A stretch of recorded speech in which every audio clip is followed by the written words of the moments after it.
Let's talk to one of Schloss's former players at TCU. And I want to establish a baseline of thoughts before and thoughts now. We go to the hotline. Boomer White, our good friend to the program, joining us. Boomer, good morning, buddy. Good morning, David. Good morning. I'm sure the last 24, 48 hours has been some of the most unique in your career, huh? It's been, you know what, man? And I wish we won a national championship on Monday. I really do. But I kind of like being angry. I like there's an energy I get from this, and you know, I'm happy that the younger Aggies who didn't know this rivalry are getting a front row view to it, Boomer. Yeah, man, I like the way you phrase that. I do, because there is something, especially when you get your fan base in your school and you get everyone rallied together, and you sense that some anger exists and there's going to be some retribution.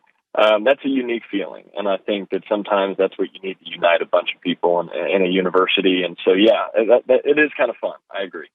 So I want to establish a baseline because I know A&M is a special place to you. You were at TCU under Schloss. You transferred to A&M.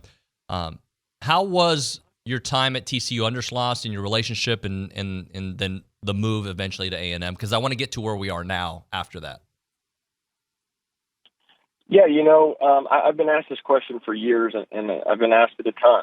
And to be honest, I've often held back a little bit on, you know, the story and what it was like there. But I'll be as blunt as I can right here. You know, I had tremendous success at TCU, and so I didn't really run into many issues with playing time already on the field. I guess headbutts with Coach Schloss. And so I can't really talk negatively from that standpoint because I was just one of the better players. So things typically go well for you when that's the case. But I will say this, Jim Schlossnagle was never, ever going to be a reason that I stayed at TCU. He was never going to keep me from leaving because there was just no relationship there. There was no father figure. There was no real establishment of trust that there is, you know, a bond between a player and a coach. And I think that has continued, but I know that that's continued among former players and former coaches. And I think that was something that just didn't make the decision hard. When I love Texas A&M and I love what this university, this town and everything, you know, stood for, when I had to look at Coach Schlossnagle and say, hey, I'm leaving for another university, I really didn't feel, you know, much tug at my heart during that. And that wouldn't have been the case with someone like Rob Childress, but there was just more of and I'll use this term a lot, it was just a transactional relationship, player-coach. And so it just didn't really run any deeper than that. And I don't think it's, you know, changed a whole lot, but that was kind of my time at TCU. Okay. So did you, when he came to A&M, I assume you kind of did some due diligence and you were hoping that maybe things would be a little different. Am I right on that? Am I on the right track? Yes, you are. And I would say that a few years prior to that, you know, I had been hearing that maybe there was, you know, a little change of heart and a little change of how he did things at TCU. But yeah, I was definitely hopeful new university he would, you know, change it up a little bit. So then I'll ask you a follow-up to that. Were you surprised that he had one foot out the door moving to Texas? Yeah, I mean, that's the $1 million question, right? You know, I'll say this, hand up for me, and I think for a lot of other individuals who had a relationship with him, like he did a great job of talking the talk and even walking the walk here at A&M to make you believe that this was his home, his long-term home, and a place that he genuinely loved and is almost blood maroon. And I think that I wanted to convince myself that, yeah, this has been really good for him. And this has been really good for him personally and professionally. And so I say all that because, yeah, I guess I was a little surprised based off of what I had hoped was transpiring. I was also a little surprised because I didn't think really any coach had the guts to kind of make this move given all the circumstances. And no matter who you are, I thought it was going to be such a, I guess, for lack of a better term, slutty historical move amongst college baseball that you just couldn't do that to yourself. I was wrong. And, but I will say this, you know, Tony Vitello was a player's coach. Jim Schlossnagle was not. there are players coaches out there that when they look to you in the eye and they say something to you, you have a different gut feeling about them and what they stand for. Jim Schlossnagle is not a player's coach. He's not a guy that you look for and you're like, man, this guy would never leave me. This guy's, ride or die. Those aren't terminologies that you use to describe Jim Schlossnagle. And so, given that, I guess I am not that surprised that he left, because he's very transactional, and it's just next step. And so, in a way I am, and in a way I'm not. But there are definitely coaches out there that I would have said are significantly less likely to make this move than him. I'll just say that. Boomer, what's weird is I had started hearing stuff about him, and doing my own due diligence and research, 6 weeks ago. But I gave him the benefit of the doubt, even through that press conference, right? And for that, I feel like, what a loser, talking about myself here. Because, going back and listening now and understanding what direction it went, what a narcissist.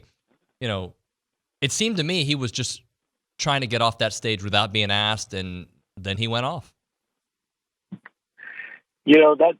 That's exactly it. And props to Richard saying, my goodness, if you look back, that question has done so much for Texas A&M and made it so much more difficult on Jim Schlossnagle in the University of Texas. He had to address it in his Texas press conference. The clip has gone viral. All he wanted to do was get out of there and just be able to release a statement and disappear, and move on and not have to face the music. And he didn't get to do that. And you saw his true colors come out on camera, and what we hear happened off camera. And Jim Schlossnagle is an emotional man who really can't control himself in high pressure situations, and he's been open about that. He talks about his emotions that run high in the heat of battle, and I think that was just a firsthand example of a man who thought that he was going to get out scot-free, had to face the music, and gave us that soundbite. And I think a lot of people heard it and did exactly what you and I did, David, and be like, okay, I feel kind of good about this. And then you look back and you're like, man, you got to be kidding me. I feel horrible believing this, because it was all in the works the whole time. And it's a nasty situation.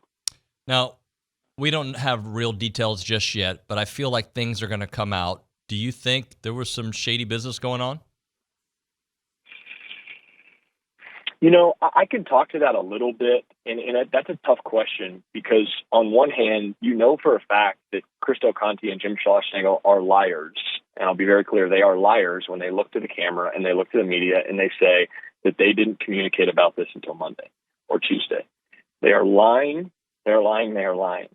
With that said, I do not know how involved other staff members or coaching staff were at Texas A&M. I can actually speak to two vague examples that show that Texas A&M was not involved for very long in, recruiting Texas players. I know that 2 weeks ago before Omaha, I can be very certain that the coaches were actively pursuing current players and how to keep them at Texas A&M and structure their NIL deal so that they do not leave. I know that for a fact.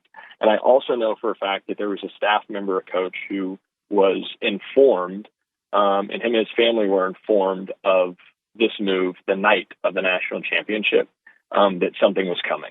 And so with those two in mind, I'd like to believe, and I think that most of all of this season, maybe except for the last couple of days, that most of this staff, other than Jim Schlossnagle, were still all in on Texas A&M. And there's a chance that may have changed in the last couple of days, but I cannot say that for certain. Boomer, but can you be all in, at least if you're Schloss, if you are thinking about your next move? Because, the way Billy phrased it, he would have not been at this championship celebration. He would have already been working for Texas.